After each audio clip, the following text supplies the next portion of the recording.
So I want to give my quick thoughts on the Mortal Kombat event reveal. So I was watching it. They finally showed some of the character gameplay. Yeah, it's a Mortal Kombat game, so gonna be interesting. So there'll be more information is gonna come until release of April the 23rd. So what I think about it, I think it's pretty good. It's better than Mortal Kombat 10, Mortal Kombat 9. I'm gonna give my thoughts about it. Why? In a different vlog.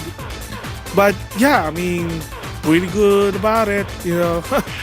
I mean, some of the characters are returning. Baraka, Scarlet was a DLC from Mortal Kombat 9. Of course, Sub-Zero, Scorpion, and then Raiden. It's Dark Raiden again. And then they actually have a new character by the name of Garrus. And apparently he's a loyal servant of one of the interesting characters that could be a boss, could be a character. No one knows yet. Remember, it's a start. Kronollia, I think that's the name of the character. And if you saw the Game Awards trailer, you're gonna see her in the end with an hourglass. So apparently they're using some of the element from Injustice 2, which is the gear system. So from what I gathered from what Ed Boon said, I could be wrong because it was hard to understand because I was doing it during work. That's a no-no. Is you have 3 versions of the character you can do, and you do like, you know, you save your gear, your style, and sometimes the gear kind of changes different moves. So from the variable from Mortal Kombat X or 10, they're changing it to the gear. So it depends what gear you put up, and then you can change it. And of course, there's still a you know, the default character for that one, especially when you're doing tournament play, which I don't really give a crap about.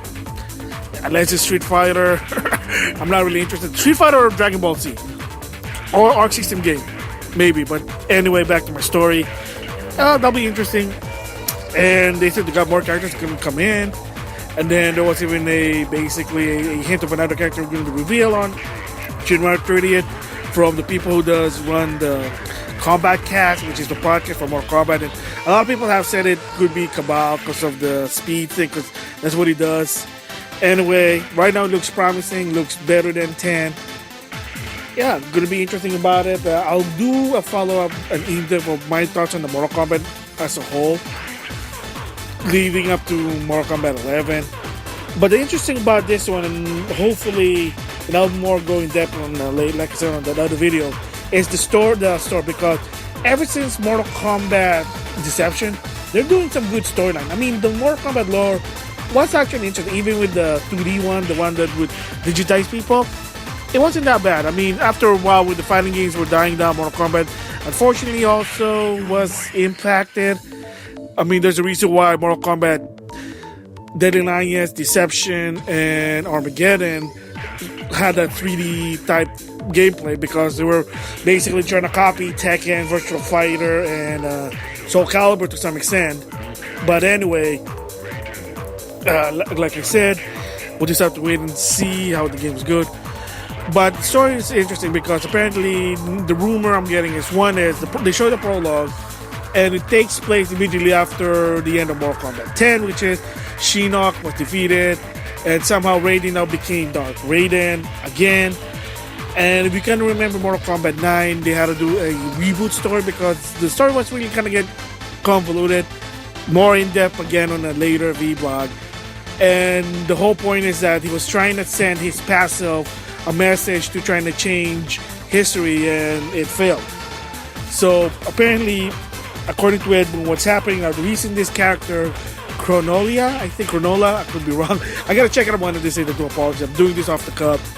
She basically finally decided to get involved because, and apparently, according to Ed Boon, ever since Mortal Kombat 1, in Mortal Kombat 1 from 1994, a lot of the story was already set in place, it was already written, she already planned it.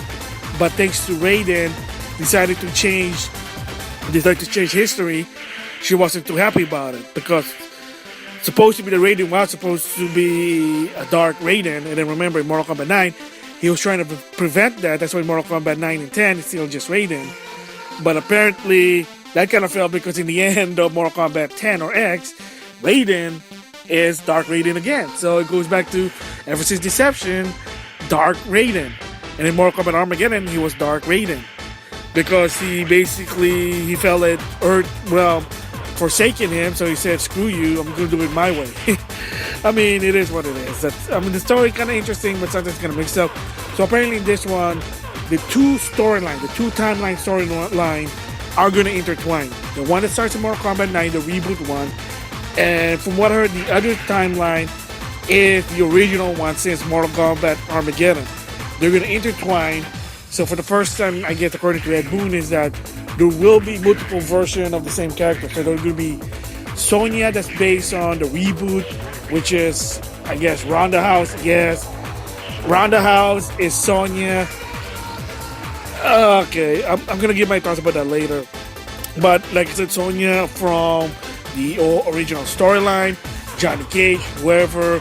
So maybe you're going to get some characters from the reboot, the OG one, or even the 3D one, beside Kenshin, or Taru, or shoot, there's a lot of them. I can Blaze, Mocap, that's what I can think of top of my head. Granim, I think, Moloch, Onaga. I mean, Shao Kahn is making a comeback, but who knows?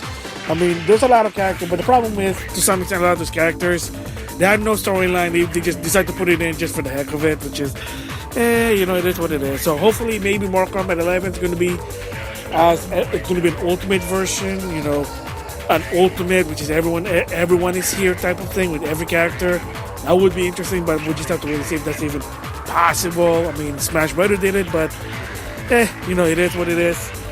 So my thoughts about another thing is Ronda Rousey being Sonya Blade. They even use her likeness in the game, so people are like, For me, I'm like, you know what? Just think of it this way. Think of Sonya Blade as a function character. Don't look at the character. Just think of it as function. And I know, oh man, you just pulled a combo thing. I know, but why is it? I don't know. There's whatever. They probably had a reason. Maybe Ronda wanted to be in Mortal Kombat, and she got her wish. And the thing is, a lot of people did say that NetherRealm and Ed Boon are WWE fans. Ever wonder that WWE Immortal mobile game, plays like that Mortal Kombat mobile game, is because it's made by NetherRealm. That's the thing, I mean, hey, there's nothing wrong liking WWE. I mean, I'm a fan to some extent, but they're boring. But that's a different story there. But yeah, I mean, maybe Assassin's Creed could be in Mortal Kombat 11 as Assassin's Creed. Never know. I mean, Cody Rhodes, because he made an appearance. They actually visited the reveal event. So yeah, I mean, whether you like it or not, she's there to stay. Ronda House Sonya, maybe Grandma Sonya, whatever you can say. But whatever, it is what it is. Just think about it, the character's a function for the time being. But yeah, maybe they want to promote WWE. You never know. So yeah, that's my thoughts on Mortal Kombat 11's reveal trailer. We'll see more about it until it's released, April the 23rd.